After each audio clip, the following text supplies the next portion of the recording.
Okay,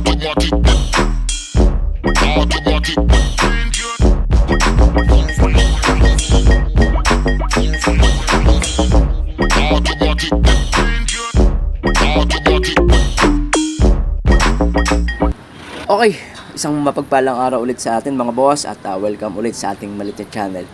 Okay, ngayong araw mga boss meron tayong kliyente, okay? Isuzu NHR. Parang kaparehas yan ng Isuzu Travis mga boss, no? Medyo similar sila, no? Hindi lang sila magkaparehas sa parang makina at saka mga in-install nilang mga aircon mga boss, no? Hindi sa parehas ng evaporator, hindi rin sila parehas ng compressor. Okay, ang problema nito mga boss, hindi na ganun kalamig sa pagka nakahinto, no? Pagka naka-idle lang siya. Kinuhaan natin ng reading to mga boss. Meron siyang 60 low side, tapos mga 200 yata ang high side. Okay? Mga 200 plus. Okay, ang mga ganitong reading mga boss, hindi naman to loss compression, no? Hindi pa sira ang compressor. Hindi naman porke mataas ang low side, mahina na ang bomba ng compressor, no? Nilagyan natin ng pambasa natin ng ating lamig. So masyadong mataas, nasa 21 lampas, no? Hindi kinakaya mga boss pagka lalo na kung matagal na nakahinto. Kasi hindi ganun kalamig. Kaya pagka pinuno pa ng tao, talagang hindi na niya kakayanin. Okay? Ang advice ko rito mga boss, magpalit ng panibagong condenser, no? Tapos kasi yung nilagay nilang condenser mga boss sa ilalim, serpentine, tapos ginamitan lang nila ng 10 blades. So hindi malakas para sa akin yan mga boss, no? Saka yung kanyang condenser, so hindi ganun kaganda yan. Kaya ang advice ko, general cleaning, mag-i-install ako ng panibagong condenser, tapos lakasan ko ng auxiliary fan o pinakamalaking auxiliary fan lang pwede nating ilagay mga boss, no? So yun, kasi yung compressor niya mga boss 508 lang din naman. So hindi na natin papalitan yan ng compressor, kasi yung high side niya nasa 200 plus pa eh. So hindi natin pwedeng masasabi na mahina ang bomba ni compressor. So palagay ko rito yung system may problema. Unang-una si expansion valve mga boss. Pagka kasi may problema yung expansion valve, ganyan ang naging reading niya. So tingnan natin yan mamaya mga boss pagka nakita natin. Okay? Okay, yung evaporator niya mga boss, same sila, similar talaga sila nung ating Travis, no? Pero yung ginamit nilang sinilip ko to kanina, yung ginamit nilang evaporator, hindi siya laminated, no? Pero dahil yan ay nakakabit mga boss, medyo madugo na kung papa-advise pa natin na i-laminated yan. Pero sayang hindi laminated yung kinabit, kasi yung Isuzu Travis natin laminated na siya eh. Hindi ko alam kung bakit yung nag-subcon nito o nag-install nito hindi laminated ang nilagay. So hindi ko alam kung sinong subcon nito, no? Kaya medyo maganda sana kung laminated na yung ikabit. Pero ganun pa man, kung ano yun nandyan, kagaya ng sinasabi ko rin, kahit naman na laminated, serpentine, kung hindi naman lalamig na maganda sa system o may problema sa system, hindi rin naman lalamig yan mga boss. Kasi ang trabaho lang din talaga ni evaporator, lumamig kung may magpapalamig sa kanya. Okay, ang maganda lang talaga rin kay laminated, talaga medyo mas masinsin siya kumpara kay serpentine. So, pero para sa akin naman, kaya naman natin palamigin din yan kahit di laminated. Mas maganda lang kung laminated. Okay, ayun. Tingnan na natin mamaya pagka naisa-isa natin, detalye natin sa inyo. Ayan, yung compressor niya. Likod na evaporator, kung makikita ko rin mga boss, parang bago expansion valve, pero parang hindi naman yata, parang Taiwan lang yung ginamit. So makikita natin mamaya kung Fuji cooking nga yan. Okay.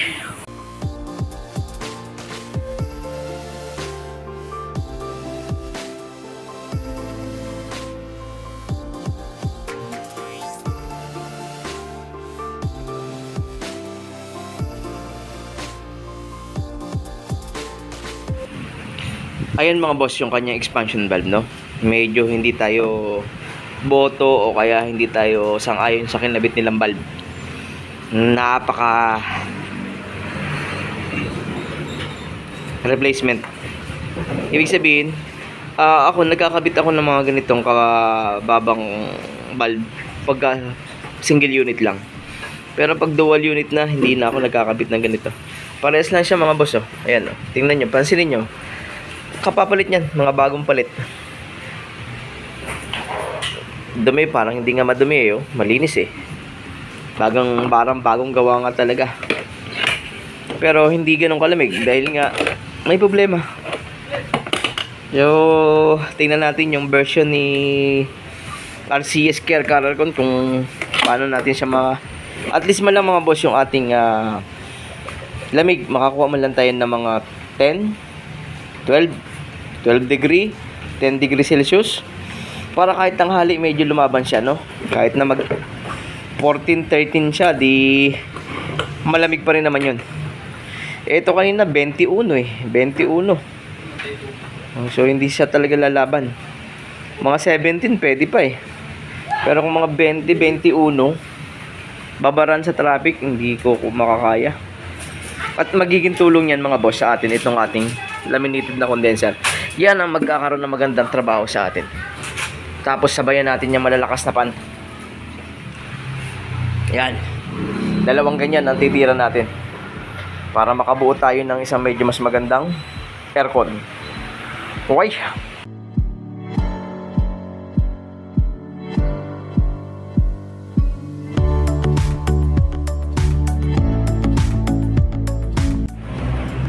Okay, ito yung kanyang auxiliary fan na ginamit mga boss. Ngayon, ang gagawin natin dito, papalitan natin to na mas malalakas, no? Merong mas malalaki na motor na pwedeng pumasok rito sa size ng housing niya. Yun na lang gagamitin natin. Tapos, tira tayo ng laminated, magbabago tayo. Dalawang 12 by 23 na. Kasi, tinitingnan ko yung lokasyon, hindi kakasya yung dalawa na paghiwalay, no? Gusto ko sana maghiwalay para at least separate yung fan, tigi-isa, pero medyo alanganin sa espasyo rito. Malaking trabaho kung maglalayo ako ng condenser dito sa kabila. So dito na lang pagdidikitan natin yung dalawang 12 by 23 para dyan pa rin tayo nakaposition sa kanya. Tapos upgrade tayo ng malaking pan. Subukan natin yung malakas na pan kasi 10 blades lang to eh. So parang 80 watts lang to. So tingnan natin kung mas malakas na RPM ang may lagay natin sa dalawang 12 by 23 natin. Kasi sa kanya mga boss, hindi ito laminated, serpentine. So doble naman yung 44mm yata to mga boss. Parang 2 inches din ang tangkad. Ayan oh, 2 inches din siya, no? Pero siyempre mas maganda yung laminated. Kasi yung ating Isuzu Travis laminated, dalawa yon. Gusto ko sanang kopyahin yung installation niya do sa condenser, pero lalayo at saka yung espasyo medyo mahirap. So gawin na lang muna natin na dalawa 12 by 23 tapos high speed na pan. Okay? So tatanggalin na natin ito mga boss.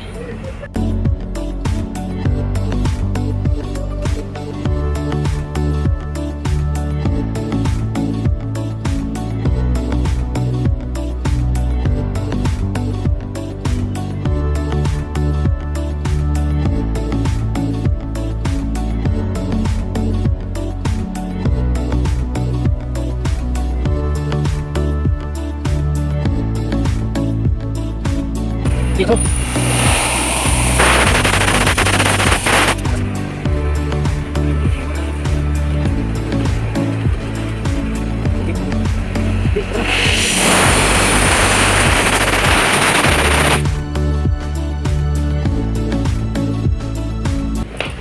yung expansion valve na ikakabit natin mga boss, no? Itong gamit natin, mas maganda to kaysa sa kanilang ginamit. Dahil ito yung Fuji Cookie, no? Fuji Cookie, ang talagang orig na Fuji Cookie, Japan mga boss, no? Pero to Thailand. Pero to, wala, ano to? Taiwan lang to. So, hindi maganda para sa akin mag-control itong ganitong valve. So, kaya hindi tayo gumagamit no. Pero kung mura lang to kaysa rito sa ating Fuji Cookie Thailand, no? Pero, wag natin gamitin yan dahil hindi ko masyado subok yan. Dito tayo sa ating pinagkakatiwalaan, no? Ayos yun, ha? Okay, so na-flashing na yung ating evaporator. Kabit na natin yung valve, tapos leak test. Pwede na natin ulit isoli yan dun. Ang medyo matatagalan lang tayo dun sa ating condenser. Okay, hindi na natin pinapalitan yung ating compressor mga boss, para at least hindi madagdagan yung ating costing ng ating expenses ng ating kliyente, no? Nagkakaroon lang naman ng problema ang compressor pag wala sa tama ang ating linya o ang ating system. Kagaya ng condenser mga boss, samahan mo pa ng mahinang auxiliary fan. Tapos hindi magandang controller na ating expansion valve. So kaya hindi muna natin papalitan yan, para patunayan natin na kaya natin palamigin yan ng hindi muna tayo nagpapalit ng bagong compressor, no? I-correct lang natin yung system, ilagay natin sa tama, linya, valve, saka dryer. So, wag muna natin papalitan yan, no? Para at least mapatunayan muna natin na hindi dahilan yung compressor na yon para hindi lumamig yung ating system, no? Kasi may reading naman siya, may high side low side lang ang mababa sa atin mga boss. Pero yung condenser, dadalawahin ko talaga, no? Na laminated. Dito tayo babawi muna sa condenser. Kasi yung compressor meron malakas ang bomba.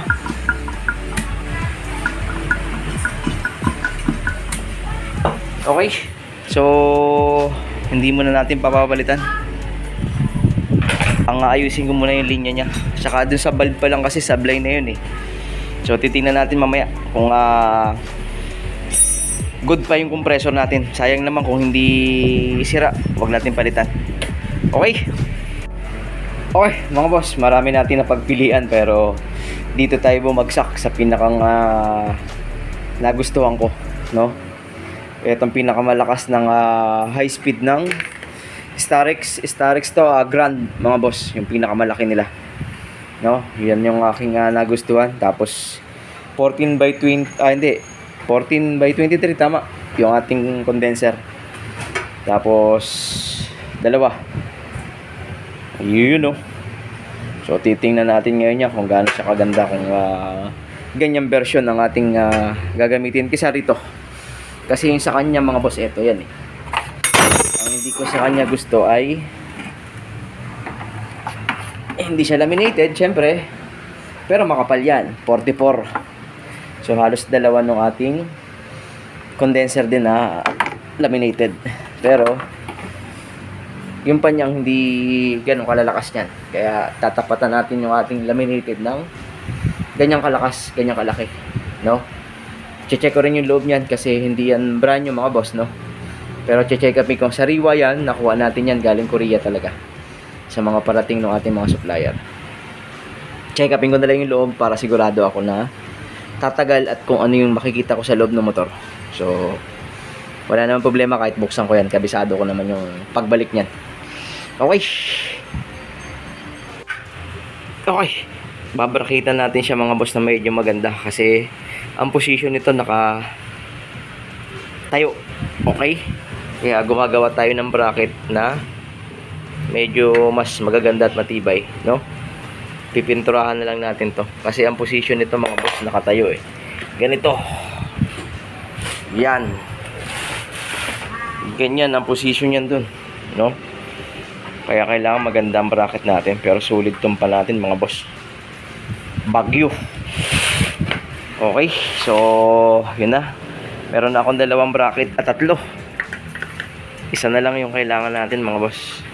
Kumpletuhin natin yung apat para sulit. Okay. Malapit na.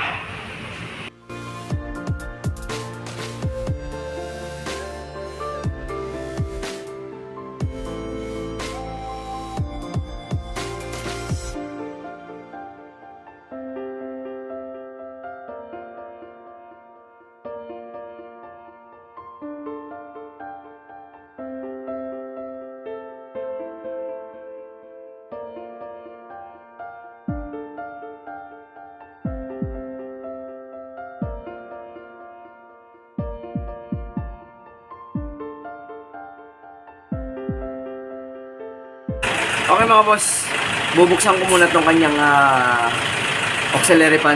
Ikakabit natin para masigit natin yung laman sa loob. Para at least makita natin kung tatagal pa o hindi. Kasi pagka hindi, hanap tayo pa ng bagong motor. Okay?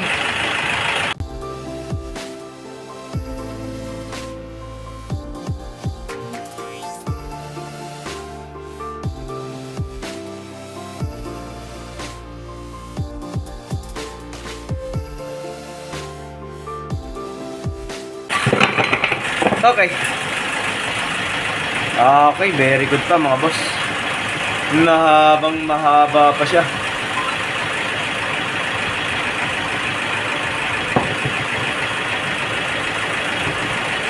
Pero linisin na natin, no? Para sigurado. Ayun, no? Wow! Okay, sobrang haba pa nung carbon niya. So very good pa to. Tapos yung sinasayaran niya, okay pa to. Linisin lang para at least malagyan din ng grasa tong ating bushing. So very good pa to mga boss. Malakas na, tatagal pa. Okay. Ayun, no? Okay, nalinis na natin mga boss, no? Ang pinakamaganda rito, napakahaba pa nung kanyang carbon brush, no? Tatagal pa to mga boss. Ito ang maganda rito. Ang pinakamaganda natin ginawa ay na-check natin, nalinis natin yung ating pinakang rotor, yung tanso. Na-check natin yung carbon kung gaano kahaba. Nalagyan din natin ng lalagyan din natin ng grasa to, no? Yung pinakang bushing niya. Ayun, medyo gabi na mga boss. Baka hindi na ako umabot na makapag-install ngayon. Baka bukas na umaga na ako makapag-install. Pero subukan pa rin natin, no? Pagka hindi, continuous ako bukas. Okay? Okay, nilagyan din natin ng foam, mga boss, no? Yung ating gilid. Para at least ay unang-una, hindi magasgas yung ating condenser. Pangalawa, yung hangin. Hindi talaga lumabas dun sa ating pagitan, no? Ayan, no? Tapos nilagyan din natin siya ng rubber text sa gitna. So, para sulit yung hangin natin. Okay, medyo malakas talaga to mga boss. Sana makuha natin yung pinakamagandang lamig. Yung mga tipong kahit na nakaparada ka lang ng mga ilang oras, hindi magbabago yung kanyang supply ng lamig. Sana makakuha tayo at least tanghaling tapat mga 10 degrees Celsius. Maganda yon. Subukan ko ikabit ngayong gabi mga boss to para bukas maglo-load na lang ako ng Freon. Araw tayo mag-load ng Freon para makita natin kung ano yung talagang totoong reading niya.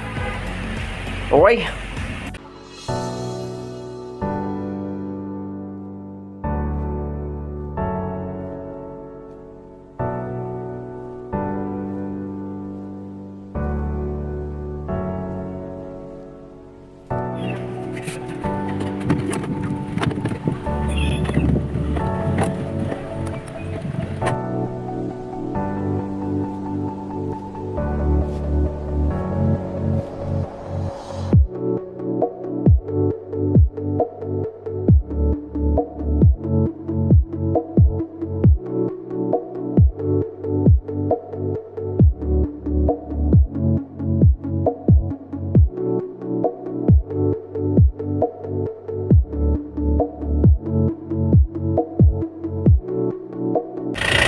Okay mga boss, naglo-load na tayo ng Freon.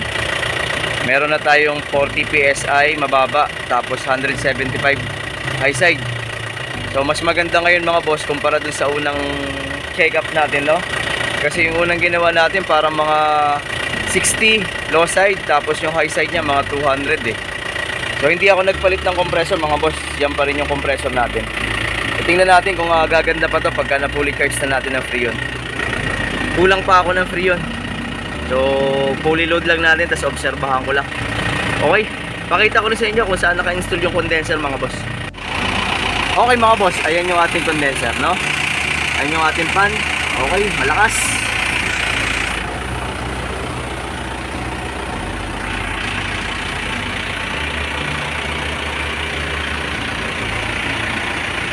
Okay, yan yung kanyang instalasyon. Titingnan natin ngayon ito kung nag-high pressure. Pero palagay ko hindi siya mag-high pressure dahil laminated na, dalawa pa. Titingnan na lang natin kung magiging capacity siya ng ating compressor o magmamatch siya sa ating compressor. Dahil luma yung ating compressor eh. Pero nangihinayang lang ako dahil may bomba pa kaya hindi natin pinapalitan. Tingnan lang natin kung anong magiging response ng lamig, kung magiging okay pa o hindi. Okay, yan yun. Obserbahan ko na lang mga boss. Okay, kahit kinikilo natin mga boss, binabase pa rin natin yung kanyang glass, no? Tinitingnan pa rin natin yan doon kung match ba siya dun sa ating grams na nilalagay at clear ba dito sa ating glass, no? Kita ba dyan yung ating glass? Medyo madilim konti mga boss, pero kulang pa siya ng konti dito sa glass. Sa kilo para mga 2 guhit, 3 guhit na lang. So tingnan natin.